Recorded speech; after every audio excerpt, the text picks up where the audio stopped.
behind and going, and just like I was on the brakes, and it still seemed like I was getting pushed, but we just seen the replay. I wasn't, and I feel horrible for those guys, and obviously horrible for our team, and it's just a shame, man. Things happen so fast. It's really not the speed that is the thing. It's how fast things happen at that speed when things go wrong. So I feel bad for him. I mean, dude, I look up to that guy so much, and the whole crew over there. That it was so weird. It's almost like when he was side drafting or whatever. It just wrong place at the wrong time for me to be sucking up right up on him. And like I said, I was dragging the brakes so hard, and it just, I don't know. Tough start for Ricky Carmichael and his new team. Yeah, dejected Ricky Carmichael in the garage. You know, guys, I was watching that replay while we were talking to Ricky, and the 4 trucks on the inside were all bump drafting while that happened. 2 by 2, they come back to the tri-oval. Green flag back in the air. Max Pappas leads at Daytona, and Nelson Piquet Jr. was second. One's from Brazil, one's from Italy. That's a bit of a foreign flavor. Yeah, that's awesome. Matt Nelson didn't get the start he was looking for. You know, you just have to really appreciate Ron Hornaday's interview there, though. I mean, he just got wiped out. We reminded him before the race he'd never won Daytona. He gets wiped out, and yet he still had the attitude. That's racing. Yeah, that's Daytona. That's Daytona racing. And it just goes back to what we were talking about. These trucks punch such a big hole in the air. Look at the run Todd Bodine gets on his teammate right there, Max Pappas. He has to back off. He has to drag the brake. There's Johnny Benson on the outside. 95 did a great job avoiding that incident. Stacy Compton up in front of this field in the 60. We'll see if he can hold on to the lead. Jason White on the outside line in the 23. There's not many of them left, but they all look pretty determined. Stacy Compton is credited with leading that lap. And oh, by the way, we're not halfway yet. A lot of sparks still flying out from underneath these trucks as they bounce through the turns. What a great story it would. Ooh, look at Max jumping around up off of turn number 2. But Johnny Benson at the same time was doing the same thing. Yeah, that was what a great story it would be for Johnny Benson to come back. Ooh, look at Johnny trying to bump draft Jason White, and you see how Jason's truck's wiggling because Johnny back there pushing him. How about Max Pappas making the pass and taking over the lead from that 30 of Todd Bodine? They've left the 60 back there in the 5th position, and he was just leading. Kyle Busch decided. It happens fast. Kyle Busch is thinking maybe he'd get lap number 17 back here, 16 back.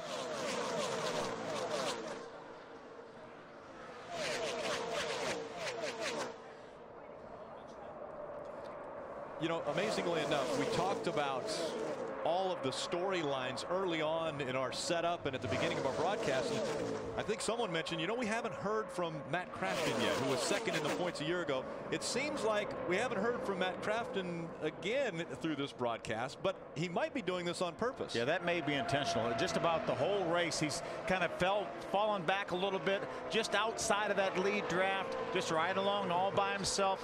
He knows that truck will pull up if he needs it to. He knows we're probably going to get another caution flag. And it may be a smart race. We saw Bobby Hamilton do it we've in seen 2005. Before. Wouldn't you say decent strategy so far, the way the race has played out? We've had 16 different trucks of the 36 starters involved in accidents already. 16 different trucks. Yeah. Some of them twice. Yeah. 15 and 81 were involved. Oh, look at Max is sideways. Max Pappas up the racetrack. Todd Bodine able to maneuver around the truck going by him on the high side, and so Max Pappas has his hands full right now. It's been an adventure, I think, for Max. Every time I look over there in turn 2, he's jumping. It looks like maybe he touched the apron this time. Let's see if we can watch. Watch Max now deny. He got sideways, and that's why he got down on the apron. Yeah, he was spun out. He luckily saved it. Great job by Max, and a great job by Todd Bodine not running in the back of him. Or hitting the 5 truck. Timothy Peters is out in front of the field at Daytona International Speedway. Well, it won't be long till that 18 truck is out front. Now he's out. He's 18 laps down now. He's soon to be 17 down when he goes ahead and gets by Timothy here. Look at him. It's so impressive to watch Kyle Busch handle a truck or a car around this racetrack, or any racetrack for that matter. It's impressive for us to watch. Timothy Peters probably isn't so impressed right at the moment. Getting pushed and beat by a guy 17 laps down. How about this guy's coming after me? How about that truck inside line, 3rd in line? The 46 of Dennis Setzer. And my tire monkey is here. That's right. TireMonkey.com. He's here. Mario Goslin. He's actually here. He's all up in there. Season. Oh, how about J.J. Yaley in that 01 truck? Brand new race team having a good ride. Just in front of that 12, J.J. Yaley.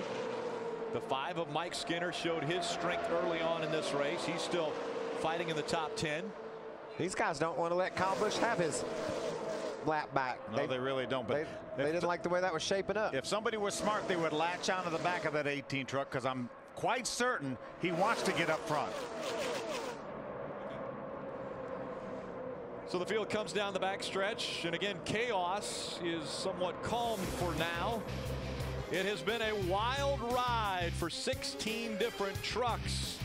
They're all pointed in the right direction for now.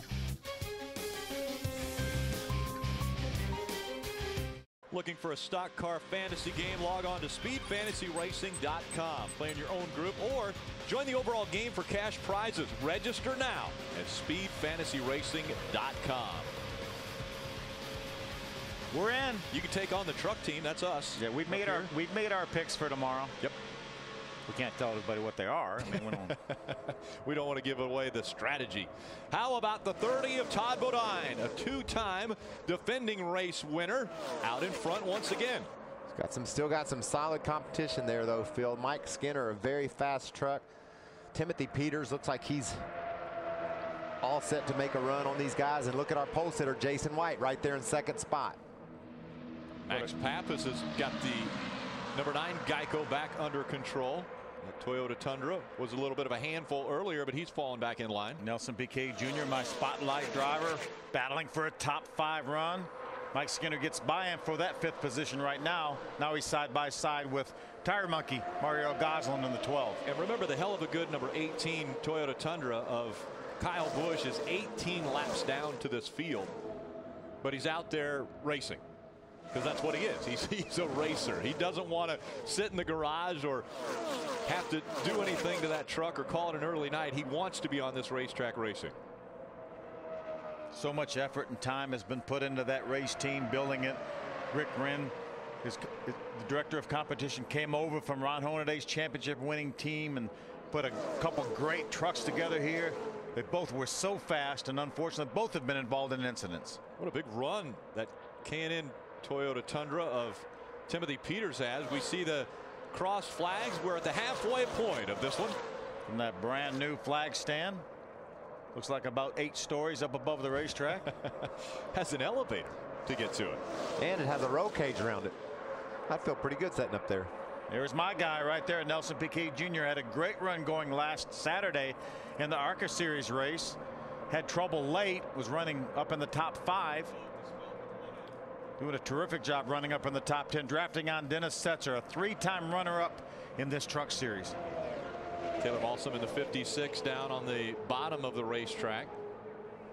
He was involved in an incident. We've got a caution one more time coming out in turn number 2. We've got an issue. Slow race truck.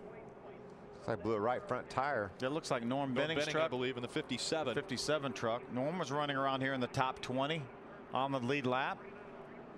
Just as we had passed the halfway point, and our 4th caution has come out. Ooh, he got up into the wall too. Blew a tire and scrubbed that safer barrier down there in turn 2.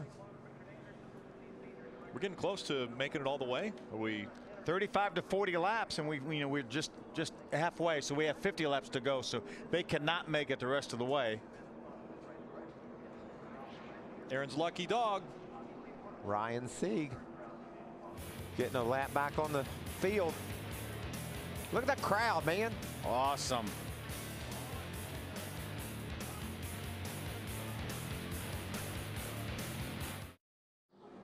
Welcome back to the NextEra Energy Resources 250. Pit stops just taking place. Ray, give us an update. Todd Bodine, the first one down pit road. He had to come down and put tires on. Mike Skinner right beside him had put tires on the last time down, so he got fuel only. Bodine's pit stop just a little bit longer. Todd let him in.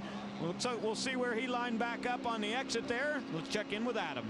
The 23 of Jason White running second when the caution came out. They are in tire conservation mode. Only one set left.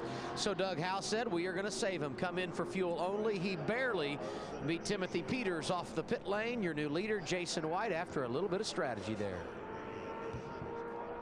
Still doesn't get these guys in their pit window.